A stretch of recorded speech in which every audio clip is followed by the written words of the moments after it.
I mentioned that this journey started over 7 years ago, and under Dr. Hawkins' leadership and the partnership that he will talk about, it's caught fire and has gotten us to this point. But when we started this journey, we had 4 objectives that we wanted to accomplish. First and foremost, those of us that were blessed to matriculate at Talladega know what the murals are, and we got to see them on a daily basis. So our first goal was to share those murals with the rest of the world, for those that have never visited and or matriculated at the school. Our second objective was to get them restored. The history, which hopefully you've heard a little bit about if you haven't, they're moving the catalogs in the back corner. But the reality is they've been storehoused in the second building that's been on the campus for a long time, and it was important to get them through restoration, and through that partnership that Doc will talk about, they have turned out phenomenal. If you haven't seen them, when you see them.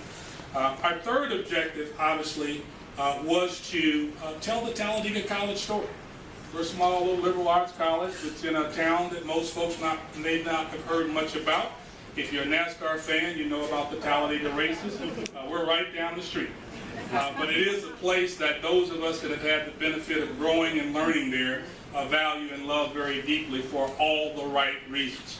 And then the last reason we've pushed this forward is because it's, as all colleges, and especially historically black colleges, it's about the fundraising. We cannot take those murals back to the building that they were housed in. We've got to put them in a different environment. Doc will talk about that. But our hope would be that we would build some more friends and some followers that will help us bring together a building that not only housed the mural, but take our art program to the next level. Talladega College produced the first African-American dean at Harvard University. The first African-American female to receive a PhD from Columbia University as a graduate of Talladega College. The first African-American dean of the law school at Temple University as a graduate of Talladega College. The first female and African-American president in the state of California, Dr. Jewel Plummer Cobbs, is a graduate of Talladega College, and she is also a graduate of NYU. This institution has produced more college presidents than any other college or university in this country.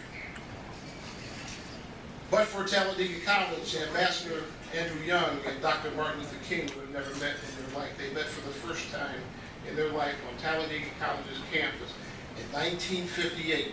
And there's a gentleman in this room tonight that's responsible for bringing those two together. He's on our board of trustees. Dr. Richard English, why don't you please stand and be recognized?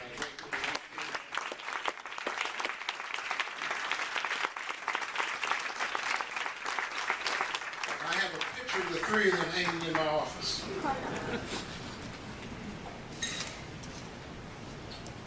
We're so grateful to HALE Woodruff for his vision in 1938 to paint these murals you will witness tonight, valued at over $40 million today.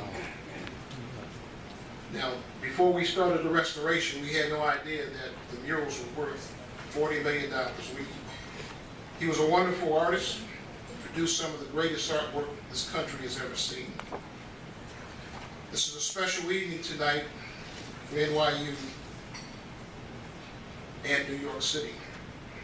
Having these murals on this campus, HALE Woodruff spent part of his professional life here on this campus over 21 years.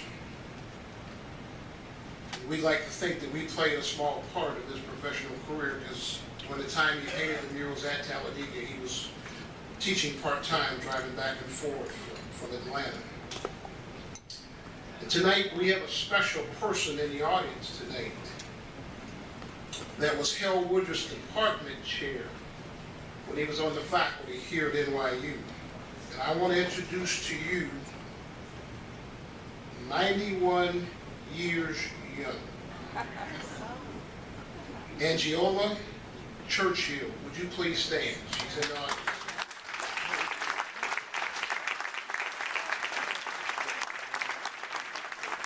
5 years ago, that the High Museum in Talladega College sat and talked about the restoration process.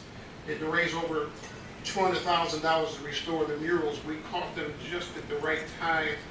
Curators told us that another few years, the murals would have begun to crack. So we caught them at the right time. Now they've been restored for another 50 years. So Philip, thank you all for being here tonight. Tonight, when you have the opportunity to see this art collection, you will understand the great love the Talladegans have for this art collection and what this art collection means to this great institution. The chairman indicated that when they returned after the 3-year tour, the murals can no longer be housed back in our library. They must be housed in a controlled climate. And I'm going to ask all of you tonight, even if we have to pass a hat if necessary, we need to raise about $10 million in here tonight so we can build a new museum, a new art gallery on our campus to house this great work, because we cannot place the artwork back in its old place. What a marvelous turnout this is, to salute not only a great set of murals, but to salute a great institution in Talladega. And we want to celebrate you as well as our colleagues from all of the historically black colleges and universities. I think we ought to give them an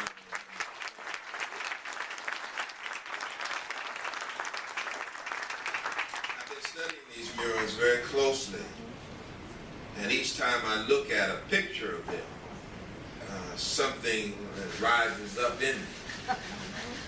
And I could see why, at one time in this nation, some people might have wanted these murals to be destroyed. Rising up, woo. I remember, and I'm fond of a lot of poetry, but one poem I will never forget, that's Maya Angelou's poem, On the Wings of Morning, at Bill Clinton's inauguration. She had a line in there. She said, the Ashanti, the Yoruba, the Crook, arriving on a nightmare. Now, Cinque and all of those who were on the Amistad were certainly on a nightmare. It had to be horrible. HALE WOODRUFF was from Cairo, Illinois. And Cairo was once described as one of the most depressing cities in the nation. It also had the distinction of being the city that racism destroyed. That was where HALE WOODRUFF grew up.